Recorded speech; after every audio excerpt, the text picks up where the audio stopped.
before your hearing. You've been out of touch the past couple of weeks. I know you've been dealing with some family issues with Robert, your stepfather, yes? How's he now? He's doing better. Obviously, we still want to get home and get him checked back home and stuff like that as well. It's still a worry. But yeah, he's doing better than what he was anyway. Yeah. We spoke to the Scottish media just a couple of weeks ago about that, and how the impact of your potential extradition to Greece has sort of contributed to his health problems over there, which is yeah, exactly, the last thing your family needs at the moment. So just for people who don't know, I'll just briefly run over your case. So you were on flight back from Australia to the UK, and you transited through Doha, where some weather conditions led to you having to enter the airport properly, where they found a grinder in your bag. They didn't like the herb grinder. They deemed it a tool for marijuana, even though there was no marijuana residue or anything like that in the device. They questioned you. They confiscated the grinder and let you head on to Scotland. And you didn't hear from them again until your recent travel to Greece, where you were, in a completely unexpected, unpredictable manner, arrested and detained in Corfu, subject to an Interpol Red Notice and extradition proceedings to Qatar for allegations of possession of drugs, as I understand it, though they seem to be a little bit vague about what they're actually even accusing you of. And what I would say is, I don't know whether you've seen this Qatar issue recently with Australia and the incident at the airport. Yes. And they've come forward and they've apologized and they've said, we made a mistake. Well, that's a grave mistake to make. And it seems to me that this is also the case with your situation as well, that this seems to be another administrative issue, and with the same sort of authorities that the Australians are dealing with at the moment as well. And that's authorities who have let you go, who haven't charged you with a crime, and you've head on to Scotland, and then suddenly you're on an Interpol Red Notice. It seems to me that this is a complete error of conduct here, and that nothing has really been done over the past. How long have you been in Greece now? I think it's been around 10, 11 weeks now. 10, 11 weeks. So we're talking almost 3 months that you've been stuck in Greece. Some of those weeks have been in detention, and you've described these conditions previously to me as quite horrendous, frankly, and certainly when you're not expecting it, when you haven't done anything wrong, and at the whim of a country whose human rights records are really right now under the spotlight, under the international media spotlight, where we even have authorities and the Federal Police of Australia investigating Qatar's conduct. So when we have authorities in Australia investigating them, and we also have Britain looking into several cases of human rights violations again, and that's Jonathan Nash, and we've got Joe Sarlach, another Australian, and we've got Ranald Crook, all of whom have been subject to human rights violations in Qatar. And when we have Australia and Britain looking into that, we then have to ask the question, why is Greece processing an Interpol Red Notice and a extradition request and a detention order from a country who we really shouldn't be taking seriously based on their level of human rights abuses? And that's what's really concerning to me, is that the Greek courts in the first instance should have given you bail, because this is, it's a request from a Middle Eastern country who we don't have any respect for ultimately when it comes to this, these sorts of violations. If they contacted Greek authorities on the directly without the use of Interpol, Greece, I don't think, would have arrested you. But they're riding on the credibility of Interpol as a Western organization. Essentially, it's based in France. It has that sort of prestige, and countries tend to trust it. But they should really only trust it for allies who they see as having a strong legal system, a strong human rights record. Because at the moment, we've got countries like Iran, like Turkey, Egypt, Russia, China, and all of the Middle Eastern nations subscribed to Interpol, and they're being given access to our authorities in Europe to order them to arrest our people. And that's, a complete, well, it just shouldn't happen. Downright should not happen.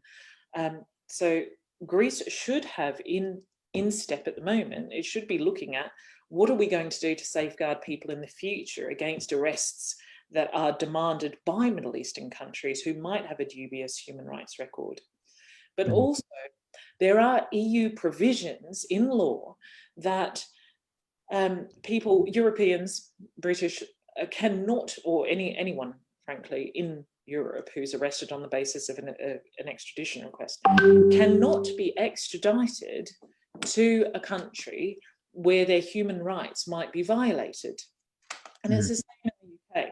And this is, that's why all extraditions from Middle Eastern countries have failed in the United Kingdom, because of the real risk of human rights violations at the end if they were extradited. And the same can be said for Qatar. There is nothing unique about Qatar. Qatar has not shown us that they can be trusted as a human rights upholder, and therefore Greece would not be able to extradite you to Qatar simply based on that. Now, I believe your lawyer is hoping that they will dismiss the case based on dual criminality, or that Qatar will withdraw their request, which was obviously a mistake, or it was frivolous, or, really it shouldn't have happened in the first place. So hopefully that will happen just on the basis of dual criminality alone, because obviously possessing a herb grinder is not a crime in Greece. So they could dismiss the case on that, or alternatively, they could dismiss it on the basis of the potential that your human rights would be violated in Qatar if you were extradited. Now, I understand your lawyer's quite nervous about how the Greek authorities, how the Greek courts will rule in this one, and especially given the investment that Qatar's made into Greece and the potential political motivations that could be coming from above simply based on that diplomatic relationship. I know in Spain, that's a little bit of a problem. They don't have the same legislative provisions, the safeguards that the UK has, that Australia, that we actually lobbied to have Australia put these same safeguards into their extradition treaty. But I know that Spain doesn't have these, and it's ultimately a political decision from Spain that they're likely to extradite people so long as they pass the dual criminality, that human rights are not so much of a concern for Spain. So that's a real concern for Spain, but we haven't seen that in Italy. We haven't seen that in a lot of other countries who have denied extraditions to Qatar, to the UAE, to Saudi. And I hope that we're going to see that in this case as well. The potential is in 2 days' time that this case is totally dismissed and you're home in Scotland. And obviously that's what we're really all praying for. It's been a long time. And in a worst case scenario, that this trial would potentially go on for quite a long time. And we've seen that in Robert Irwin's case in Ukraine, but in most cases it seems to be resolved at this kind of 2 to 4 month time span. So we're heading on that, and I hope that the Greek authorities, that the Greek courts rule to dismiss this extradition request, but also to do it expeditiously, to do it, not to make you wait another 2 weeks, another 4 weeks, not to give Qatar an opportunity to present more evidence. They've had all the time in the world, and if they haven't used this time to present their case as best they can, they should not be given any more time, because every day that you're held in Greece is frankly a violation of your human rights. And as with the case of Ellen Stevenson, the Czech Republic was actually going to compensate him for having kept him in the country for the time that they did. And Greece should be looking at this as well, because you shouldn't be there. And even though in the end you might, get an order that says you can return to Scotland, well, this could have been done in 3 or 4 days at the beginning. It could have been, preliminarily. It should have been done at that point. You should have been permitted to return to Scotland, and the Qatar authorities could have pursued you there. There was no need to keep you in Greece. And in other cases, they've let the person return to the United Kingdom. They've held them, for example, in Mallorca, Spain, just for a few days, 3, 4 days, and they've said, okay, look, you can go back to the United Kingdom, and they can pursue extradition through the UK courts, because at least there you've got your home. You're not stuck in a country where you didn't intend to be, and you're not going to lose your employment because of it. You know, these are all factors that should be taken into account. And it's, you know, it's disappointing that Greece has actually kept you there for as long as they have. And I think you're just really lucky that you have family there. I am. I wouldn't be in a situation where I'm getting out on bail here without them being residents here. They had to be residents here, otherwise I would have still been waiting in prison. Yeah. So, have you heard anything from the British government over the past couple of weeks? No, not really. So the FCO hasn't communicated any progress with authorities? No,